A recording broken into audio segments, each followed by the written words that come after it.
I present to you my dear friend, Michael S. Johnson.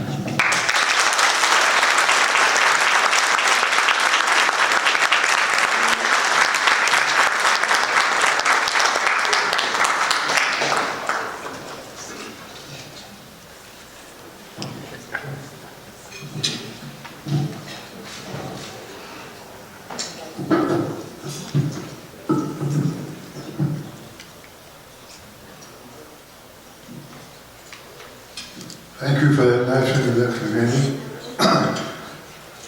Your Eminence, Archbishop Demetrius, the other eminences, members of the clergy, members of Leadership 100, and guests. Oil is the lifeblood of the world's economy. It fuels the almost 1 billion combustible engines in the automobiles of the world. Oil is 36% of the energy that the U.S. uses every day. Natural gas is 25%, coal 22%, so that 83% of our daily energy needs are fossil fuels. The United States has 4% of the world's population. We use 20% of the world's oil. The world's daily consumption is 92 million barrels, and that's going to increase because we have an increasing need for energy as the world progresses. Until 1960, we produced 90% of our consumption, and we only imported 10%.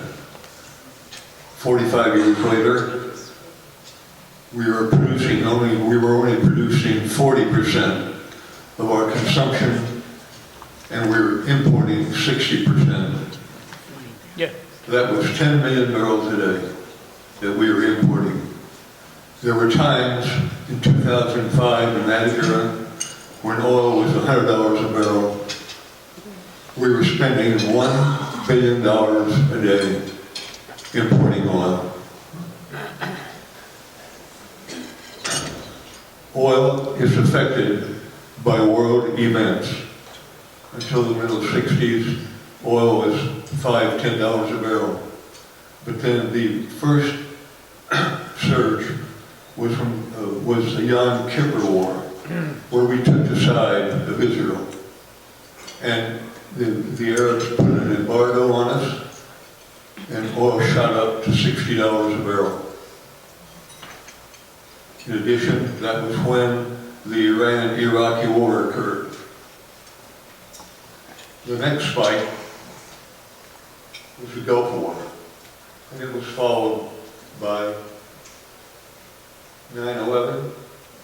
But the biggest spike of all has occurred in the last 5 or 6 years.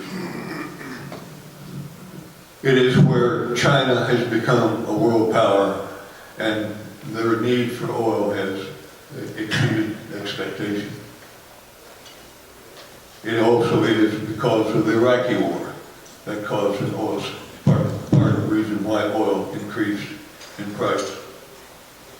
And world demand from other countries that have emerged.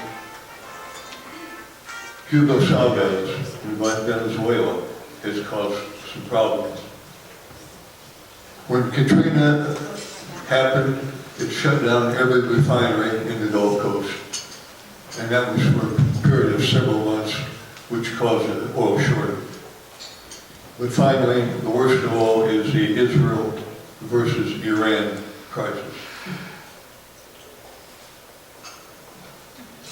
OPEC is the organization of petroleum exporting countries. There's 12 of them. And you can see in the first column the number of barrels in millions that each of these companies contribute. They control 30% of the world's daily oil production.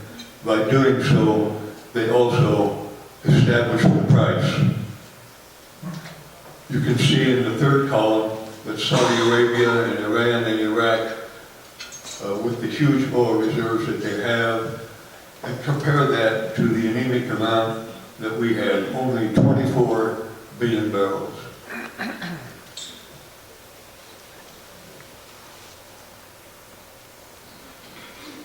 I can't think of a worse place for 60% of the total oil reserves of the world to be located than in the Middle East. Iran is developing a nuclear bomb.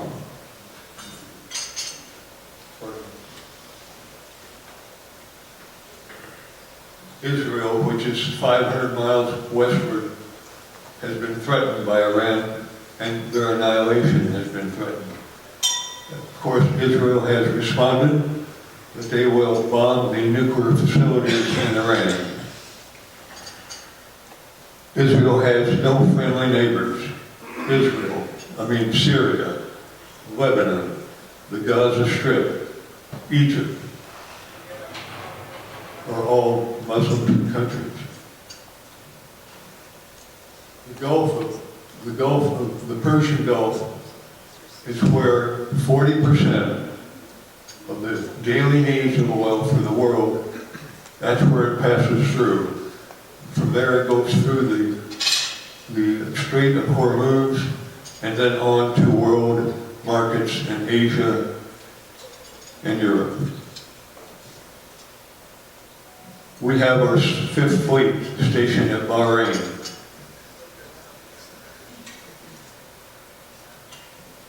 About right there.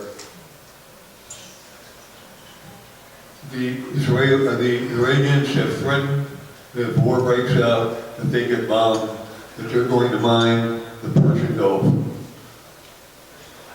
Our 6th Fleet and aircraft carriers are not defensive weapons.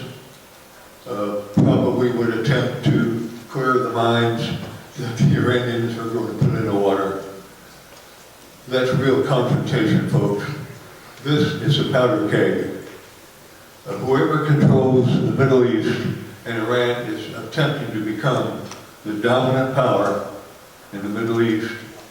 They control the supply of oil which runs the world. They have become a national threat.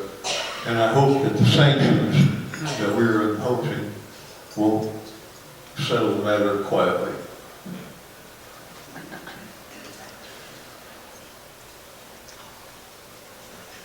Oil has more uses than just making gasoline. All plastics are made with oil. Roofing materials, solar panels,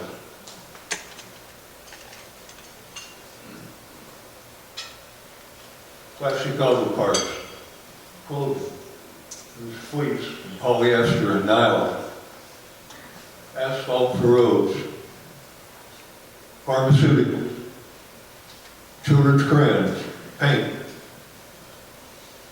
fertilizer, and petrochemicals. Last year, Mr. Liberis told us that as CEO of Dow Chemical, that his company uses 850,000 barrels a day of oil to manufacture petrochemicals such as those on this slide. In 1981, IBM introduced the computer, and the computer revolutionized the world's economies. In a like manner, about 7 or 8 years ago, a new technology was introduced in the oil business that has revolutionized oil and gas exploration. It's called horizontal drilling. Previously, we drilled vertical wells, and you can see that it drained the oil from the nearby reservoir.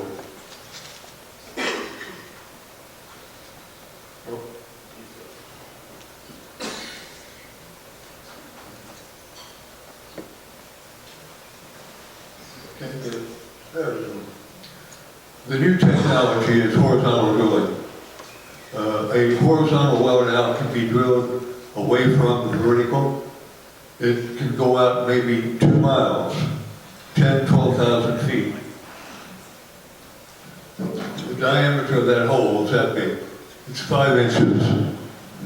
And the accuracy is amazing. The bit can stay in a reservoir that is only 10 feet thick. They can direct the azimuth and have it go in any direction. It can go straight, it can go up, it can go down. It's an amazing technology that increases the recovery of oil 4 or 5-fold.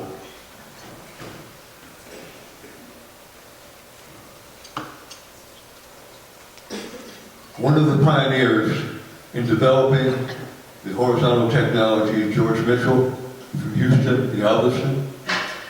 Mr. Mitchell's father had a 7-syllable Greek name, so he's a Greek American, and we should be very proud of him. He helped pioneer the horizontal drilling technology in a field in Texas called the Barnett Field. Horizontal drilling began in the Rocky Mountains in northwest North Dakota.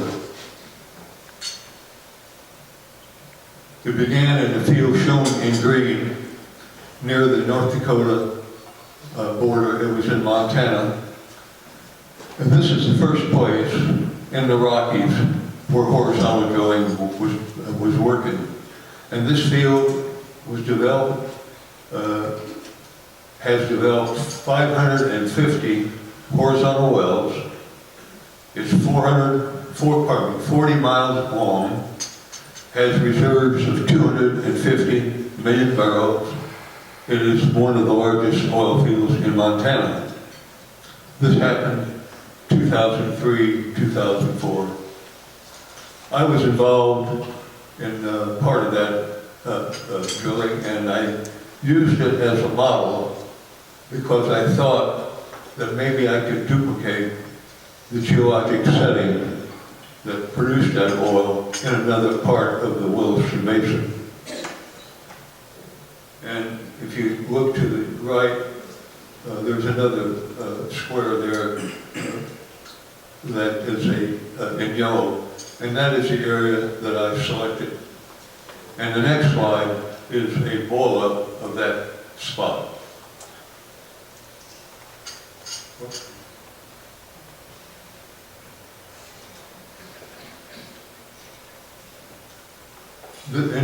On this slide, the red dots are wells that have been drilled to the same reservoir that was producing at that first field. It's called the Bakken. But these wells were drilled 15, 20 years ago, and they did not have the benefit of the new horizontal technology. There were 10 or 15 wells there, and it looked like a promising area. 2 of the wells that are shown in the darker dots had an outstanding characteristic that I thought made them look very similar to the oil wells in the field to the west. So my partner and I got some financing, and we leased 38,000 acres around that one well, and we were able to lease about 6,000 acres around the other well. We put together a report that showed our prospect to 15 or 20 oil companies in the Rocky Mountains, and with great difficulty we reached the end, and we were having difficulty getting it done, but finally we were able to sell our deal to a company called EOG Resources. EOG Resources is a spinoff of Enron, and Enron agreed to drill a horizontal well. It would be the first one in this area. The 2 red dots, the 2 green dots shown there are those same 2 wells that I had recommended to EOG that they drill. Both of those wells drilled in 2006 were oil discoveries using the horizontal method. Today, Marshall is the largest oil field in North America. 6 years later, It has a size of about 80 to 100 miles north and south, east and west. It covers about 15,000 square miles, making it the largest oil field in size in the whole world. Now this is a map of the same area in a different mode. Apartment complex in China. And those vertical lines are wells that were drilled down to a hotspot, an accumulation of geothermal energy. Those wells bring up the heat, the geothermal heat, and it heats and cools 690 apartment units, which is about 5,000 to 10,000 people, get all of their energy from the geothermal source. This is the largest volcano in North America. It's 40 miles wide, the cauldron is. If you wanted to think about using it as an energy source, we can't do it. A lot of you people have been there. It's Yellowstone. Yellowstone is the largest volcano in North America. Biomass. Biomass is algae. Algae are tiny plants. Biofuels, you've heard of ethanol, made from corn. And then biomass is wood. Dams. There's not very many dams being built, but we still have hydro power.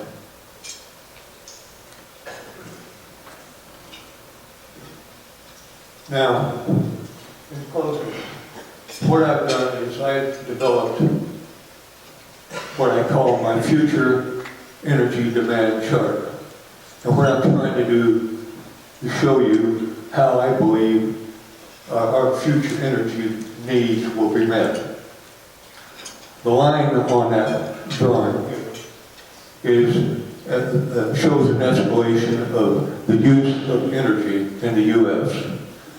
What I did is I converted all the energy types to oil and gas equivalent. So that coal and natural gas and nuclear, I changed all that to equal barrels of oil.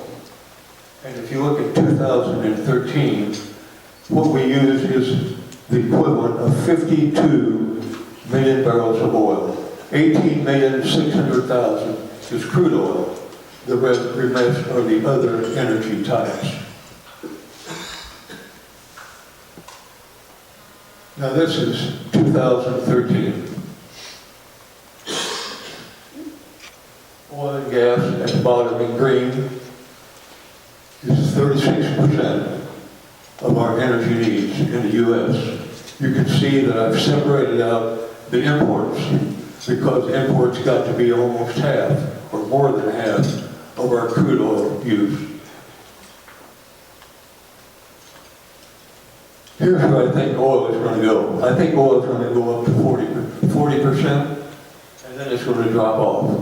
As you can see, I cut off imports in about 10 years, because I think in 10 years, I think we will be self-sufficient.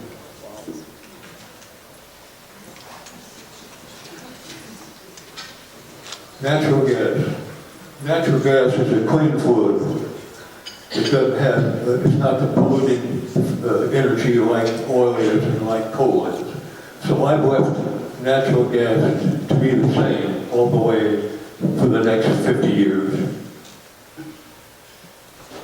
Coal is going to go down. Coal is the dirtiest fuel that we have. It pollutes the atmosphere.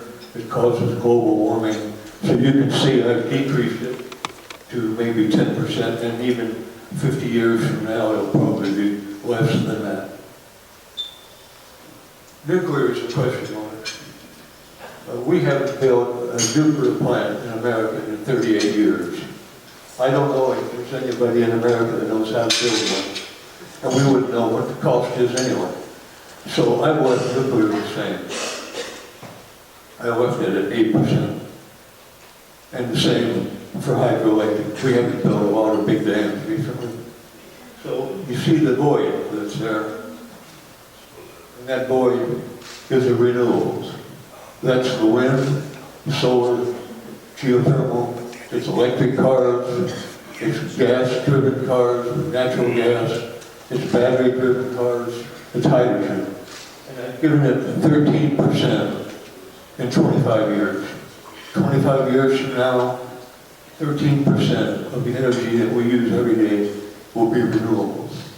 In 50 years from now, that figure will be 49%. Those are my figures.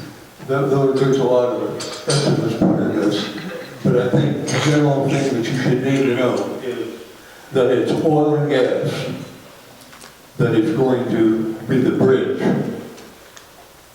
going forward to renewable energy that provides the time for renewable energies to become the size that we need.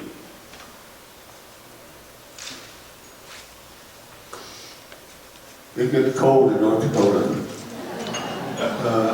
And then the reason I'm showing this is that in the wintertime, the activity really slows down. And so I was there for 3 days one time when it never got above 20 below zero. This is old style development of oil fields. This is Belridge Field in California, developed in 1911. There are 2 wells for every acre, 2 wells per acre. This is Partial Field in North Dakota. There's 1 well for every 640 acres. And the other drilling is underground. It's a horizontal drilling that I mentioned to you earlier. They blend in the color of the equipment they blend it in with the landscape. There's no cement. All those roads are just scraped. They just scrape the plant material off the top, and that's a wheat field just behind that pump. Whoops. At a meeting that was held in Houston 3 or 4 months ago, the Halliburton executives, and Halliburton is the largest service company that does fracking jobs in the fields. But they brought a pitcher full of the new frac fluid that has, and he poured it into a milk glass, and one of the executives drank it. So I don't think we're going to have very much trouble in that regard with fracking.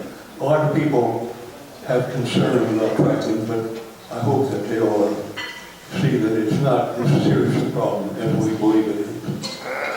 And then I want to close and just say a word about global warming.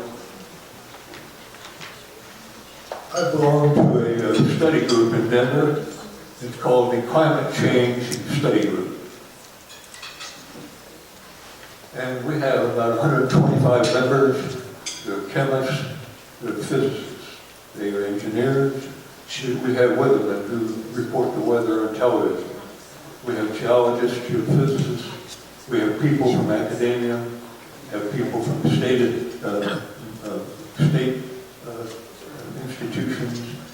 We have federal people.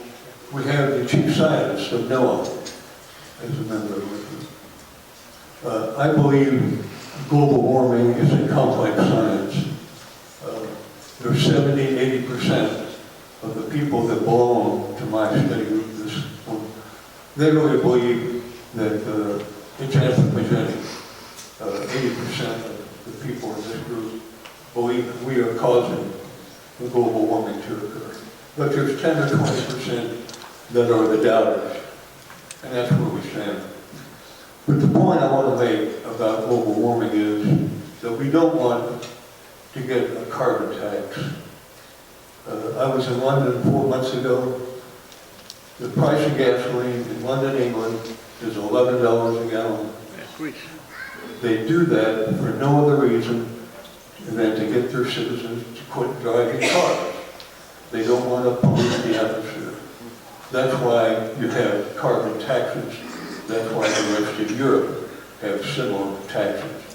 What would a tax like that do to our economy? That's a concern that I have. I've really enjoyed giving this talk. Pardon me. This is about the 17th time that I've given a talk like this, and the purpose is to let people know that we've really improved the energy picture in America with some of the new technology, and that going forward we think that it'll even get better. Thank you for your attention.